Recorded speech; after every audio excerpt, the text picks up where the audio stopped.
यस प्रतिष्ठान र यो स्कुलमा अध्यापन गर्नुहुने सम्पूर्ण शिक्षक वर्ग, उपमेयरज्यू लगायत नगरपालिकाका कर्मचारी साथीहरू, यहाँ उपस्थित सम्पूर्ण विद्यार्थी भाइ बहिनीहरू सबैलाई नमस्कार।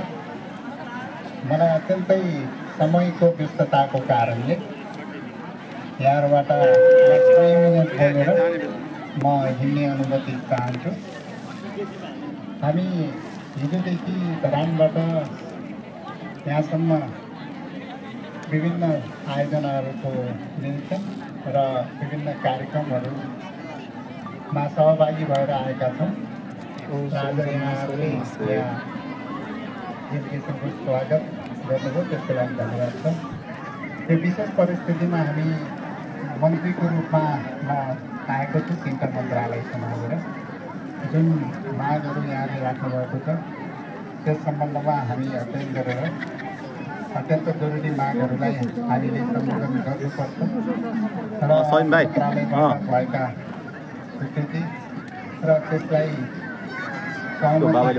प्रदान गर्नुपर्ने विषयहरूलाई हामी तत्कालै कुरा अगाडि बढ्ने छौँ भन्ने यहाँ चाहन्छु। अहिले हामी विकास निर्माण र धेरै कामहरू यो सरकारले गर्नुपर्ने छ। त्यसमा केही आशा लाग्दा कामहरू, केही आशा जगाउने कामहरू गर्नुपर्ने छ। त्यो सँगै चुनाव सम्पन्न गर्नुपर्ने प्रमुख दायित्व छ। त्यो भएको हुनाले आगामी 3 महिनाभित्र चुनाव सम्पन्न गराउनु यो सरकारको प्रमुख दायित्व छ। छोटो समयमा हामीले धेरै काम गर्न सकिँदैन, तर छोटो समयमा केही ठुला कामहरू सुरु गर्ने र तत्काल गर्नुपर्ने, जनतालाई दिनुपर्ने डेलिभरीका कामहरू हामीले गरिरहेका छौँ र चुनाव सम्पन्न गर्नुपर्ने।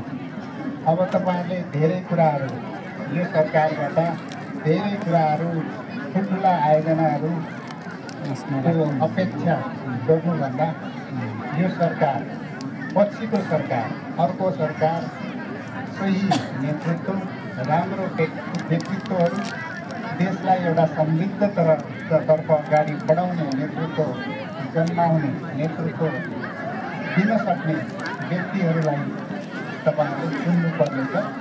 त्यो सबभन्दा महत्त्वपूर्ण छ।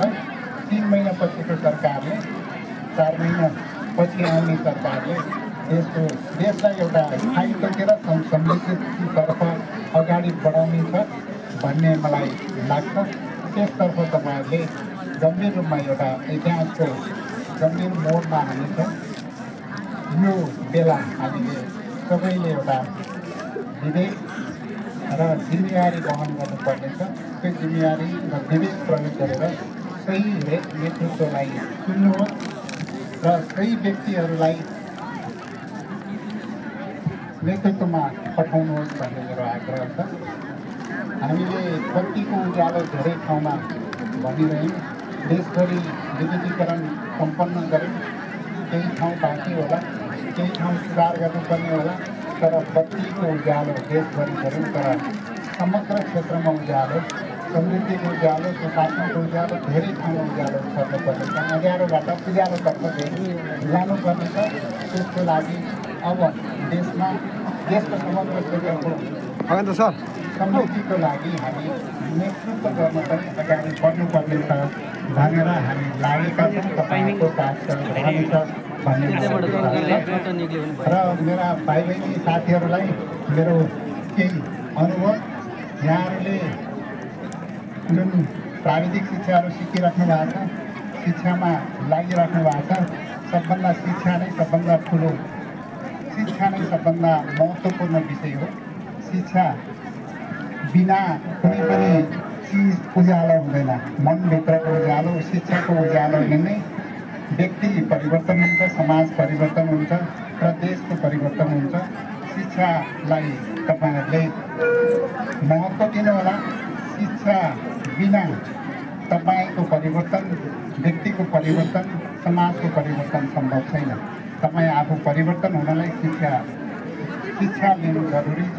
प्राविधिक शिक्षामा कुनै पनि क्षेत्रमा तपाईँले राम्रो गर्नु, जुनसुकै क्षेत्रमा राम्रो गऱ्यो भने तपाईँहरू अगाडि बढ्न सक्नुहुनेछ। मैले पनि गाउँको सानो स्कुलमा गाउँमा पढेर यो एउटा मन्त्रीको रूपमा आज जनताको विश्वासले स्थापित भएको छु र धेरै काम गर्छु, धेरै काम गर्नुपर्छ भनेर देशको लागि केही कन्ट्रिब्युसन योगदान गर्नुपर्छ भनेर आएको छु।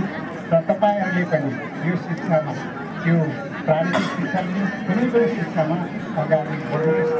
यो तपाईँहरूको लागि, तपाईँहरूको व्यक्तिगत जीवन मात्रै होइन, समाज र देशको परिवर्तनमा ठुलो योगदान पुग्नेछ। र यही शुभकामना दिँदै र जति पनि हाम्रो मागहरू राख्नुभएको त्यस सम्बन्धमा हामी विशेष रूपमा हामी नै छौँ। त्यसको अध्ययन गरेर त्यसलाई कसरी कार्यान्वयन गर्ने भन्ने कुरा हामी आगामी दिनमा चाँडै नै त्यसको कार्यक्रमतर्फ कसरी गर्न सकिन्छ भनेर हामी छलफल गरेर अगाडि बढ्नेछौँ भन्ने प्रतिबद्धता व्यक्त गर्दै बिदा हुन्छु। धन्यवाद।